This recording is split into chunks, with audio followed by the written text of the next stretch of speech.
Silakan. Apa? Silakan. Ini mungkin sempat terlintas tadi scroll gitu kan. Sebelum masuk ke channel Abang, jadi sempat ada pembahasan juga tadi di channel Bang Juma. Jadi di situ tadi ada pembahasan, tapi mungkin langsung aja ke pertanyaannya gitu kan. Eh, apa iya benar bahwasanya Yesus pernah mengatakan bahwa nanti ada sekelompok golongan orang jahat yang akan meminta pembuktian atau suatu mukjizat terakhir keluar dari alam kubur dalam waktu 3 hari. Bukan begitu, bukan begitu. Tidak ada perkataan seperti itu. Jadi itu sudah terjadi. Pada waktu itu ahli-ahli Taurat dan orang-orang Farisi yang memang bebal, mereka itu minta sebuah tanda. Ya, Berikanlah kepada kami sebuah tanda mujizat. Tapi karena memang mereka ini adalah orang bebal, maka Tuhan Yesus berkata, kepadamu tidak akan diberikan tanda kecuali tanda Yunus. Begitu. ya. Oh, artinya saat itu Yesus masih hidup ya? Ya, itu sudah terjadi.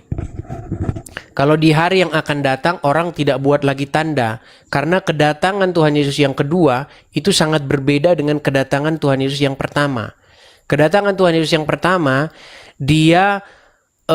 Tuhan Yesus melakukan pekerjaan-pekerjaan pelayanan. Tetapi kedatangan Tuhan Yesus yang kedua, dia akan menghakimi orang yang hidup dan yang mati. Dia akan datang sebagai raja yang maha kuasa. Dia akan datang untuk memerintah di muka bumi ini untuk selama-lamanya. Dan pemerintahannya tidak akan berkesudahan. Dia akan memerintah dalam satu kerajaan yang kekal sampai selama-lamanya. Seperti itu. Artinya kedatangan yang kedua itu nyata atau gaib gitu? Nyata lah. Tapi kita jangan bahas itu, Bang. Masalahnya percuma kita bahas itu kalau Abang masih Islam itu, Bang. Ngapain kita bahas nanti Yesus datang memerintah sebagai raja? Toh Anda tidak mengikuti Tuhan Yesus. Anda masih, toh Anda tidak menjadikan Yesus sebagai Tuhan. Yang Anda jadikan sebagai Tuhan masih Muhammad. Kan ini, Bang, saya itu membawa pesan. Message-nya Edis TV itu apa sih? Belajar. Coba, Bang. Gitu, Bang. Bang, message-nya, pesannya Edis TV itu apa? Diskusi. Iya, dalam diskusi-diskusi begini, diskusi. pesan saya itu apa? Pesan saya itu adalah ganti Tuhan. Jangan lagi Muhammad dan Allah Tuhannya. Jangan. Gimana? Ganti Tuhan, Bang. Ganti Tuhan. Jangan. Negara kita melindungi. Bang, kalau selama gitu, Tuhanmu gitu. masih Allah dan Muhammad, selama itu Anda akan berjalan di dalam kegelapan. Jangan nggak kayak gitu. Setiap warga negara dilindungi oleh hak. Betul, tapi hak dilindungi secara juga untuk ganti gitu. Tuhan. Jangan lihat satu sisi saja, Bang.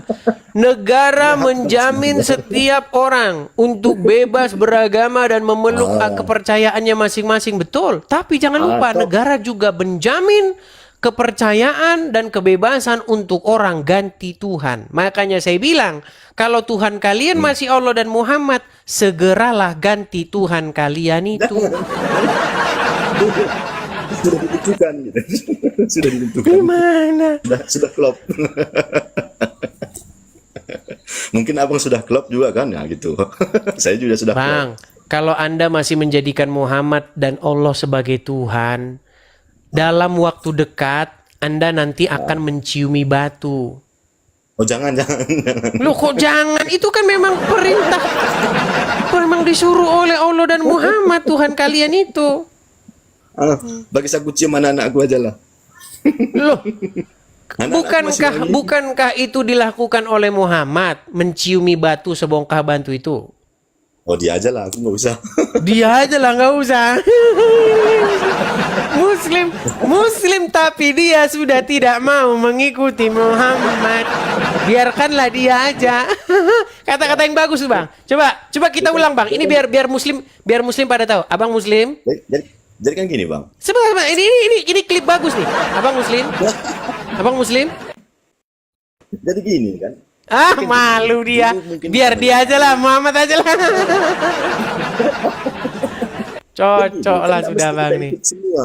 Mungkin orang sana dulu, ya mana kita tahu kan, belum selengkap kita, kamar mandi masih terbuka, nggak ada mandi pakai basahan gitu kan, harus telanjang-telanjang, kan nggak mesti kita ikutin itu. Ya makanya jangan tanggung-tanggung Bang. Kalau tidak mau lagi mengikuti Muhammad, segeralah simpan Muhammad pada tempatnya. Makan di rumah makan kan nggak mesti kita makan semua kok nasinya kan gitu kan. Yang mana selera aja udah. Betul. Tapi kalau kita ngikutin Muhammad emang begitu Bang. Bang, ini mohon maaf nih. Kita makan ya. Ya. Makan ya. Ya. Nih. Itu ajaran siapa? Nggak tahu usah ajaran siapa. Nah. Aku mau kayak gitu. Itu ajaran Muhammad. Jadi ya kita tahu di saat itu mungkin ya kekurangan makanan, ya mungkin ya yang adanya inilah ini cuman ya dihabiskan gitu kan. Kalau kita sekarang udah banyak, ngapain susah-susah kayak gini-gini lagi? Iya, Karena makanya kita saya pun bilang habis. Bang, zaman sekarang sudah waktunya tidak ikut Muhammad lagi. Ya nggak gitu juga. Tapi banyak Bang orang tidak tahu itu. Tidak tahu itu. Iya. Jadi makanya inilah yang saya utarakan. Puji Tuhan, Abang sudah berkata kepada Muhammad, ya biar dia aja lah yang gitu, saya enggak. Itu satu statement. Itu awal permulaan yang sangat indah, ya. Iya. Itu permulaan yang sangat baik, Bang. Iya. Itu langkah pertama, tapi akan merubah segala sesuatu. Nah, dalam satu literatur ada juga dikisahkan bahwasanya Yesus juga pernah melarang bayar pajak. Nah, kalau kita bayar Tidak pajak, pernah Yesus melarang bayar pajak. Ini Abang memfitnah lagi. Itulah fitnahan-fitnahan yang dituduhkan kepada Tuhan Yesus.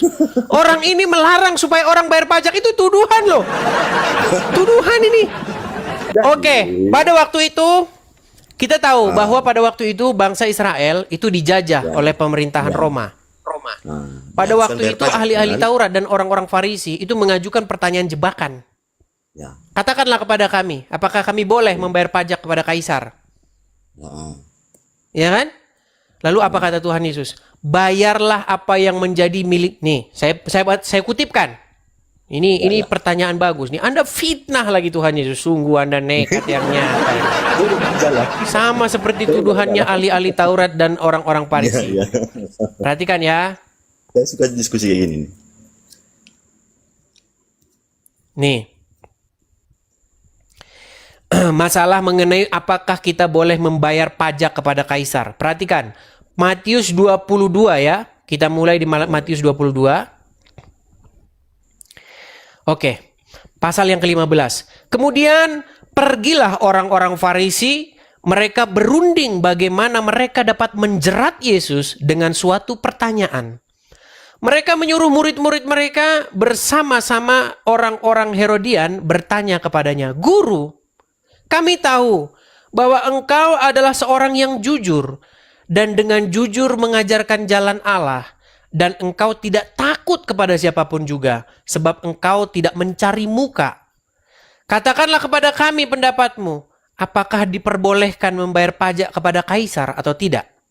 Tetapi Yesus mengetahui kejahatan hati mereka itu, lalu berkata, "Mengapa kamu mencobai aku, hai orang-orang munafik? Tunjukkanlah kepadaku mata uang untuk pajak itu." Mereka membawa 1 dinar kepadanya. Maka ia bertanya kepada mereka, "Gambar dan tulisan siapakah ini?" Jawab mereka, "Gambar dan tulisan kaisar." Lalu kata Yesus kepada mereka, "Berikanlah kepada kaisar apa yang wajib kamu berikan kepada kaisar, dan kepada Allah apa yang wajib kamu berikan kepada Allah. Mendengar itu heranlah mereka dan meninggalkan Yesus lalu pergi. Tapi pada waktu yang kedua kali mereka memfitnah Yesus dengan mengatakan supaya jangan membayar pajak kepada kaisar. Nggak ada Yesus melarang membayar pajak kepada kaisar. Oh, maksudnya yang kedua kalimat gimana tuh, Bang? Yesus kan dituduhkan dengan tuduhan-tuduhan. Oh, Ahli-ahli Taurat dan orang-orang Farisi menghasut masyarakat untuk memberikan tuduhan-tuduhan yang tidak benar. Menuduhkan bahwa Yesus menyuruh melarang bayar pajak. Tidak pernah. orang Farisi ini nggak suka sama Yesus gitu. Makasih Awi. Iya, mereka tidak suka. Karena Tuhan Yesus memang mengecam mereka, ahli-ahli Taurat dan orang-orang Farisi. Seandainya Yesus datang seandainya Tuhan Yesus datang di tahun 2025, pada waktu itu misalnya datang sekarang, pasti yang Tuhan Yesus kecam itu pemuka-pemuka agama. Ya. Orang-orang besar yang dikecam. Artinya yang Gitu. disampaikan Makasih itu, Bang Benny. yang Makasih patut diberikan Kawi. kepada Kaisar, berikanlah gitu. Iya. Jadi apa yang menjadi haknya kaisar, berikanlah kepada kaisar. Begitu. Jadi intinya begini Bang. Baca Injil. Pemberitaan ini memancing setiap orang untuk membaca Injil. Baca buka Injil. Yesus adalah tokoh yang memang harus kita teladani. Tokoh yang tidak pernah takut bahkan terhadap orang-orang, maksudnya begini, tokoh yang dia itu menyerahkan dirinya, tokoh yang taat sampai mati, tokoh yang tidak takut terhadap pemuka-pemuka agama, bahkan dia mengatakan hal yang bertolak belakang dengan pemuka-pemuka agama. Ya. Seperti itu. Karena apa? Karena memang sebenarnya kita ini kalau bicara Bible, kita ini berbicara mengenai saya katakan roti lah ya, roti dalam tanda kutip, roti yang diperebutkan oleh kaum Lewi. Jadi sekarang kaum Lewi sekarang itu adalah pemuka agama. Lewi itu berbicara mengenai orang yang ditugasi Tuhan untuk mewakili dia. Nah, orang-orang yang ditugasi Tuhan untuk mewakili dia, ini banyak bajingan mereka ini, banyak bajingannya. Tidak semua ya, tidak semua, tapi banyak yang bajingan. Mereka menjabat tugas yang disembatkan Tuhan, tapi mereka menjadi seorang bajingan. Mereka memakan harta jemaat. Mereka menyelewengkan uang jemaat, uang Tuhan itu mereka selewengkan. Begitu. Mereka memperkaya diri mereka